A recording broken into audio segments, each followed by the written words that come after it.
தமிழ் மூலம் ஆங்கிலம் English through Tamil by SNH Maniyan. Episode 14 இடக்குறியீடுகளின் பயன்பாடு யூஸ் ஆஃப் ப்ரிப்போசிஷன்ஸ். முந்தின பாடங்கள்ல டு மற்றும் ஃபார் என்ற 2 சொற்களோட பயன்பாட்ட பார்த்தோம். அதேபோல இன்னும் சில சொற்களை இந்த பாடத்துல பார்ப்போம். இன், at, on, by, with, against, behind, from, above, below, under, beneath, over, up, down போன்ற வார்த்தைகளையும் நாம் ஏற்கனவே பார்த்த to, for என்ற வார்த்தைகளையும் ஆங்கிலத்துல ப்ரிப்போசிஷன்னு சொல்வாங்க. ஒரு வினைச்சொல்லுக்கும் அதை தொடர்ந்து வரும் ஒரு பெயர்ச்சொல் அல்லது பிரதிபெயர்ச்சொல் அல்லது பெயர்ச்சொல்லாய் வடிவெடுத்த வினைச்சொல்லுக்கும் இடையில் வந்து அவைகளுக்கிடையே உள்ள உறவை அல்லது தொடர்பை தெரிவிப்பதோடு சொல்ல வந்த கருத்துக்களை விரிவுபடுத்த அவற்றிற்கு பின்னால் வரும் சொற்களை அவற்றிற்கு முன்னால் வரும் வினைச்சொற்களோடு இணைக்க பயன்படும் சொற்களே ப்ரிப்போசிஷன் எனப்படும் இடக்குறி சொற்கள். புத்தகம் இருக்கிறது, புக் இஸ். இது நாம ஏற்கனவே படிச்சது. புத்தகம் எங்க இருக்குன்னு கேட்கிறப்போ அது எங்க இருக்குன்னு சொல்லணும். புத்தகம் பையில் இருக்கிறது, புக் இஸ் இன் பேக். இங்க இல் என்பது பைக்குள் அல்லது பையின் உள்ளே என்பதை குறிக்கிறது. இது புத்தகத்துக்கும் அது செய்கின்ற இருப்பது ஆகிய வினைக்கும் அதைத் தொடர்ந்து அந்த வினையை ஏற்று நிற்கும் பைக்கும் அந்த செய்தியை சொல்லும் நேரத்தில் ஏற்பட்டிருக்கும் இடரீதியான தொடர்பை புத்தகம் பையின் உள்புறத்தில் இருப்பதை தெரிவிக்கிறது. இது தமிழ்ல பைக்கு பின்னால் இல் என்றும் ஆங்கிலத்தில் பேகுக்கு முன்பாக இன் என்றும் வருகிறது. தமிழ்ல இது பின்னால் வரும் இடக்குறிச்சொல், ஆங்கிலத்தில் இது முன்னால் வரும் இடக்குறிச்சொல். ஆங்கிலத்தில் ப்ரீ என்றால் முன்னால் என்று பொருள், பொசிஷன் என்றால் இடம் என்று பொருள். இது பைக்கு முன்னால் வந்து இதோடு புத்தகத்துக்கு உள்ள இடரீதியான தொடர்பை தெரிவிக்கிறது. மற்ற முன் இடக்குறி சொற்களும் இதைத்தான் செய்கின்றன. உதாரண வாக்கியங்கள்: He is in his house. அவன் அவனது வீட்டிலிருக்கிறான். She is in the garden. அவள் தோட்டத்தில் இருக்கிறாள். We are in a hotel. நாங்கள் ஒரு ஹோட்டலில் இருக்கிறோம். Key is in the drawer. சாவி டிராயரில் அல்லது இழுவறையில் இருக்கிறது. He was in the office. அவன் ஆஃபீஸில் இருந்தான். We were in the theatre. நாங்கள் தியேட்டரில் இருந்தோம். He will be in the park. அவன் பூங்காவில் இருப்பான். இன் என்பது ஒட்டுமொத்த அல்லது உத்தேச கால அளவுகளை குறிக்கவும் பயன்படுகிறது. இன் 5 seconds 5 நொடிகளில். இன் 10 minutes 10 நிமிடங்களில். இன் an hour 1 மணி நேரத்தில். இன் a week 1 வாரத்தில். இன் a month 1 மாதத்தில். இன் 1 year 1 வருடத்தில். இவ்வாறாக கால அளவுகளை குறிக்க இன் பயன்படுகிறது. ஏதோ ஒரு செயலை செய்வதில் என்று சொல்றதுக்கும் இன் பயன்படும். In preparing the report we took special care. அந்த அறிக்கையை தயாரிப்பதில் நாங்கள் விசேஷ கவனம் எடுத்துக்கொண்டோம். In marketing advertisement plays important part. சந்தைப்படுத்துதலில் விளம்பரம் முக்கிய பங்காற்றுகிறது. நம்பிக்கை, ஆர்வம் மற்றும் உணர்வுகளை வெளிப்படுத்தும் இடத்திலும் இன் பயன்படுகிறது. We believe in God. He has interest in music. ஒரு வரிசையில் ஒரு வடிவத்தில் இருப்பதை சொல்வதற்கும் இன் தான் வரும். They stand in a circle. He stood in a queue. We are standing in a row என்பதாக அவை அமையும். நீர்நிலைகளை குறிப்பிட்டுச் சொல்லும் இடங்களிலும் இன் பயன்படுகிறது. In the water, in the tank, in the sea, in the river என்பதாக வரும். ஆனா தண்ணீரில் மிதப்பதாக தமிழ்ல நாம சொல்றது ஆங்கிலத்துல தண்ணீரின் மேற்பரப்பின் மேல் மிதப்பதாக வரும். Floating on the water அல்லது இன்னும் விரிவாக floating on the surface of the water என்று வரும். அடுத்து act என்ற சொல்லை பார்க்கலாம். இன் போல உள்ளே என்ற பொருளில் வருவது போல் தோன்றினாலும் அது உள்ளே என்ற பொருளில் இல்லாமல் இடத்தே என்ற பொருளில் வருவது. We are at school. நாங்கள் பள்ளியினிடத்து இருக்கிறோம் என்பது We are in school. நாங்கள் பள்ளியில் இருக்கிறோம் என்பதிலிருந்து சற்று வேறுபட்டது. In school என்றால் பள்ளிக்கு உள்ளே என்று பொருள். At school என்றால் பள்ளியிடத்து என்று பொருள். பள்ளிக்கு அருகே, அதன் நுழைவாயிலில் என எதுவாக வேண்டுமானாலும் இருக்கலாம். We are at the park.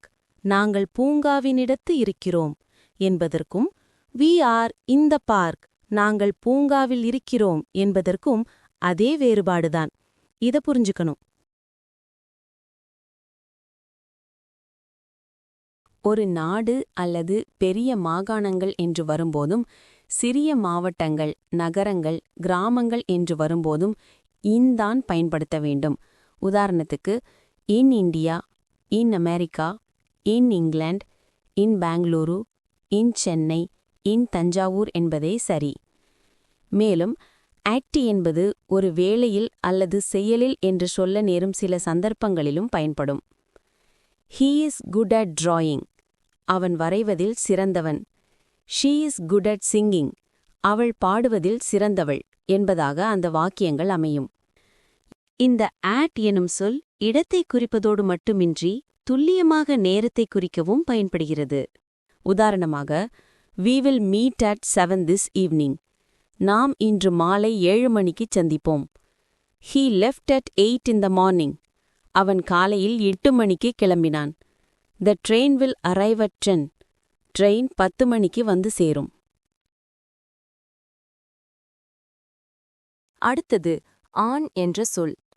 On என்பதற்கு மேலே என்று பொருள். மேலே என்று சொன்னா ஏதோ ஒரு பரப்பின் மேல் என்று பொருள். சுவற்றின் மேல், மேஜையின் மேல் இப்படியெல்லாம் சொல்ல ஆன் பயன்படும். ஆன் தி டேபிள், மேஜையின் மேல். ஆன் தி வால், சுவற்றின் மேல். ஆன் தி ரோடு, சாலையின் மேல். ஆன் தி ஸ்ட்ரீட், தெருவின் மேல் என்பதாக அவை அமையும். இந்த ஆன் என்பது பல இடங்களில் பலவிதமாக பயன்படுவதும் உண்டு. நாம் அடிக்கடி சொல்ற ஆன் பண்ணுங்க, ஆஃப் பண்ணுங்க என்கிற வாக்கியங்கள்ல ஆன் என்பது மின்சாரத்தை, மின் இணைப்பை அல்லது கருவியை இயங்கும் நிலையில் வைக்கச் சொல்வதாக இருக்கிறது. ஆஃப் என்பது மின் இணைப்பை துண்டித்து இயங்காத நிலையில் வைக்கச் சொல்வதாக இருக்கிறது. தமிழில் ஒருவர் விடுமுறையில் இருக்கிறார் என்பதை சொல்ல he is on leave, அவர் விடுமுறை மேல் இருக்கிறார் என்றே சொல்ல வேண்டும். He is on duty. அவர் வேலை மேல் இருக்கிறார். தமிழ்லையும் இது ஒத்துப்போகுது. வழக்கு பேச்சுல அவரு வேலை மேல போயிருக்காரு என்று மக்கள் பேசுறத நாம கேட்டிருக்கோம். அவரு போன்ல இருக்கார். He is on the phone. இந்த நிகழ்ச்சி நாளைக்கு டிவியில் வரும். This program will be on TV tomorrow. உடல் மேல், உடல் உறுப்புகள் மேல் என்று சொல்லும்போதும் ஆன் வரும். பந்து அவனை அவன் தோளில் இடித்தது. The ball hit him on his shoulder. அவன் விரலில் மோதிரம் அணிந்திருக்கிறாள். She is wearing a ring on her finger. நான் அவனை முதுகில் தட்டிக் கொடுத்தேன். I patted him on his back. வீடு தீப்பற்றி எரிகிறது அல்லது தீயில் எரிகிறதுன்னு சொல்லவும் ஆன் தான் வரும். The house is on fire. பொதுவா இந்த ப்ரிப்போசிஷன்ஸ் எனப்படும் இடக்குறிச் சொற்கள் ஆங்கிலம் முறையா படிச்சவங்களுக்கே சில நேரங்கள்ல சவாலா இருக்கறதுண்டு. இந்த சிக்கலை ஏதோ 4 வாக்கியங்கள் எழுதி பழகிறதால தீர்த்துக்க முடியாது. ஆனா அசல் ஆங்கில எழுத்தாளர்களோட கதைகள், கட்டுரைகளை படிக்க படிக்க இது தெளிவாயிடும். அதனால நமக்கு தேவையான, உபயோகமான, உருப்படியான நல்ல புத்தகங்கள் படிக்கிறத ஒரு பழக்கமா ஆக்கிக்கணும். இன் மற்றும் ஆட்டை போல ஆன் என்னும் சொல்லும் காலத்தை குறிக்கவும் பயன்படும். இந்த இன், ஆட் மற்றும் ஆன் இவை காலத்தை குறிப்பதில் ஆற்றும் பங்கை இப்படி சொல்லலாம். In any year, on any day, at any time. In 1947, on 15th August at 00 hour, India became independent. அடுத்து நாம பார்க்க போறது பை. நான் ஸ்கூலுக்கு போறேன். எப்படி போறேன்? பஸ்ல போறேன், சைக்கிள்ல போறேன், நடந்து போறேன். இப்படியெல்லாம் சொல்ல இந்த பை உதவுது. I go to school by bus. நான் பள்ளிக்கு பஸ்ல போறேன். I go to school by cycle. நான் பள்ளிக்கு சைக்கிள்ல போறேன். I go to school by walk. நான் பள்ளிக்கு நடந்து போறேன். இப்படி அந்த வாக்கியங்கள் அமையும். இந்த பை என்ற சொல் அதையொட்டி, அதன் அருகே என்ற பொருளிலும் வரும். பை த ட்ரீ, மரத்தையொட்டி, மரத்தின் அருகே. பை நெக்ஸ்ட் வீக், அதாவது அடுத்த வார வாக்கில் அல்லது அடுத்த வாரத்திற்குள். இப்படியாக அந்த வாக்கியங்கள் அமையும். கையால எழுதுறேன். I write by hand. காலால் பயணிக்கிறேன். I travel by foot. பேனாவால எழுதுறேன். I write with pen. என் கண்களாலேயே பார்த்தேன். I saw with my own eyes. பிரஷ்ஷால பெயிண்ட் பண்றேன். I paint with brush. இந்த வித்தியாசத்தை புரிந்து கொள்ளணும். வித் என்பதற்கு உடன், கூட, அதோடு என்றெல்லாம் அர்த்தம் கொள்ளலாம். He goes with his friend. அவன் அவனது நண்பர்களோடு போகிறான். He competes with his senior. அவன் அவனது சீனியரோடு போட்டியிடுகிறான். வித் த விண்ட், காற்றோடு.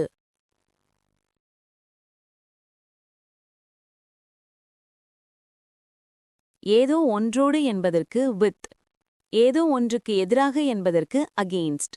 அகெயின்ஸ்ட் த விண்ட் என்றால் காற்றுக்கு எதிராக. He fights against injustice. அவன் அநீதிக்கு எதிராக போராடுகிறான் அல்லது அநீதியை எதிர்த்து போராடுகிறான். அகெயின்ஸ்ட் என்பதற்கு மீது என்கிற அர்த்தமும் உண்டு. லீனிங் அகெயின்ஸ்ட் த வால் என்றால் சுவர் மீது சாய்ந்து கொண்டு. லீனிங் அகெயின்ஸ்ட் ஹிம் என்றால் அவன் மீது சாய்ந்து கொண்டு. லீனிங் அகெயின்ஸ்ட் ட்ரீ என்றால் மரத்தின் மீது சாய்ந்து கொண்டு. ஒரு வேலையை முடிக்க வேண்டிய காலம் நெருங்கிவிட்டது. அதிக நேரம் இல்ல, அதனால பரபரப்பா வேலை செய்றோம். இப்படி ஒரு சூழ்நிலையில we are running against time, நாம் காலத்துக்கு எதிராக செயல்பட்டு கொண்டிருக்கிறோம் என்று சொல்வது வழக்கம். கால ஓட்டத்துக்கு எதிராக என்று பொருள். அதுவே காலக்கெடு தாண்டிவிடும் அல்லது தாண்டிவிட்டது என்ற நிலையில் we are running behind the time என்று சொல்லுவோம். behind, பின்னால், பின்புறம்.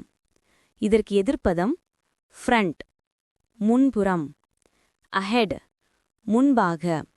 இந்த வார்த்தைகளை இன் மற்றும் ஆஃப் என்ற சொற்களோட சேர்த்துதான் பயன்படுத்த முடியும்.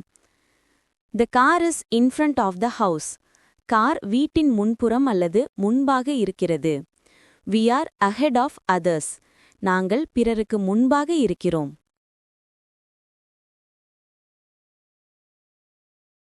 behind என்ற சொல்லை வேறு சொற்களின் துணையின்றி அப்படியே பயன்படுத்தலாம்.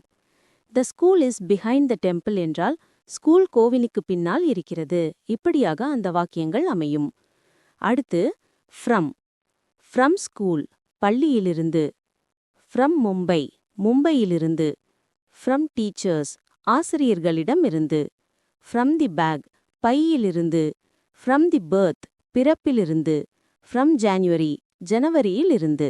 இப்படி ஏதோ ஒன்றிலிருந்து அல்லது ஏதோ ஒரு இடம், ஒரு காலம் அல்லது நேரம் அல்லது நபரிடமிருந்து என்று சொல்ல from பயன்படுகிறது. கடிதங்களிலும் மேலுரையிலும் தமிழில் அனுப்புனர் என்பதற்கு மாற்றாக ஆங்கிலத்தில் எழுதப்படுவதும் இந்த from தான். அது இன்னாரிடமிருந்து என்று தெரிவிப்பதற்காக. அடுத்து above என்பது மேலாக. above the head, தலைக்கு மேலாக. above the world, உலகிற்கு மேலாக. up above the world so high, rhymes படிச்சிருக்கோம் இல்லையா? இப்படி ஏதோ ஒன்றுக்கு மேல்புறமாக இருப்பதைக் கூற இந்த above பயன்படுகிறது. on என்பது ஒன்றின் மேல், அதை தொட்டபடி அல்லது அதை ஆதாரமாய்க் கொண்டு இருப்பதை குறிக்கிறது. above என்பது ஒன்றுக்கு மேல்புறத்தில், அதிலிருந்து சற்று விலகி சற்று தொலைவில் இருப்பதை குறிக்கிறது. இந்த வேறுபாட்டை புரிஞ்சுக்கணும். அடுத்து பிலோ கீழே, பினீத் கீழே, அண்டர் அடியில். இந்த 3 வார்த்தைகளையும் சேர்ந்து பார்த்தாதான் அவற்றுக்கு இடையிலான சிறு வேறுபாடு புரியும். இதுல பிலோ என்பது மேலே அல்லது உயரே என்பதற்கு வரும் above போல ஒன்றிற்கு கீழே அளக்கக்கூடிய தூரத்தில் என்று பொருள் தரும். ஆனா அண்டர் இது ஏதோ ஒன்று மற்றொன்றுக்கு அடியில், அடிப்பகுதியில் இருப்பதை குறிப்பது. பினீத் இது ஏதோ ஒன்று மற்றொரு பகுதிக்கு அடியில் மறைத்திருப்பதை சொல்ல வருவது. Below the poverty line, வறுமை கோட்டுக்கு கீழே. Under the tree, மரத்துக்கு அடியில். Beneath the surface, மேல் பரப்பிற்கு அடியில். அடுத்து over, மேலாக, மேற்புறமாக. Jump over the gate, கேட்டுக்கு மேலாக தாண்டி குதி. கேட்டை தாண்டி குதி. Climb over the wall, சுவற்றின் மேல் ஏறு. ஓவர் என்ற சொல் அதிகம் என்ற பொருளிலும் கையாளப்படுகிறது. ஓவரா பேசுறேன்னு சொல்றோம் இல்லையா? ஓவர் த லிமிட், அளவுக்கு அதிகம். ஓவர் எனும் சொல் ஒரு செயல் அல்லது நிகழ்ச்சி முடிவுக்கு வந்ததையும் உணர்த்த பயன்படுகிறது. The class is over. வகுப்பு நிறைவுற்றது. Training is over. பயிற்சி நிறைவுற்றது. Time is over. காலம் நிறைவுற்றது. இதற்கு டைம் இஸ் அப், நேரம் நிறைவுற்றது என்றும் சொல்வதும் உண்டு. இங்க அப் என்ற மற்றொரு ப்ரிபொசிஷனை பார்க்கிறோம். அப் ஈக்வல்ஸ் மேல் நோக்கி அல்லது உயரே. We are going up.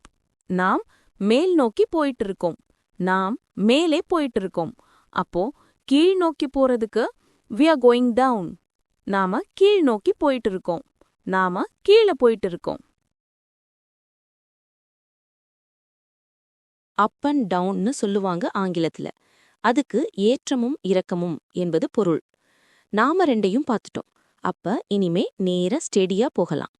இங்க ப்ரிப்போசிஷன்னா என்ன, அதை எப்படி பயன்படுத்தணும் என்பது தெரிஞ்சுக்கிட்டோம். ப்ரிப்போசிஷனாக வர்ற சொல் மாறலாம், பொருள் மாறலாம், ஆனா அதை பயன்படுத்தும் முறை மாறாது. இதோட ப்ரிப்போசிஷன்களோட லிஸ்ட் முடியல, இன்னும் நிறைய இருக்கு. எல்லாத்தையும் ஒரே இடத்துல படிச்சு நினைவு வச்சுக்கிறதும் கஷ்டம். நான் ஏற்கனவே சொன்னது போல ஆங்கில கதைகள், கட்டுரைகள் படிக்கிறத ஒரு பழக்கமா ஆக்கிக்குங்க. படிக்கிறப்போ புதுசா வரக்கூடிய வேற ப்ரிப்போசிஷன்களை குறிச்சு வச்சுக்கிட்டு அதோட அர்த்தத்தை டிக்ஷனரியில பார்த்து புரிஞ்சுக்கிறதோட நீங்களே அதை வச்சு சொந்தமா வாக்கியங்கள் அமைச்சு பழகுங்க. அந்த வாக்கியங்களை பேசியும் பழகுங்க. படிக்கிற பழக்கம் ஒரு பக்கம் தொடர்ந்துகிட்டே இருக்கணும்.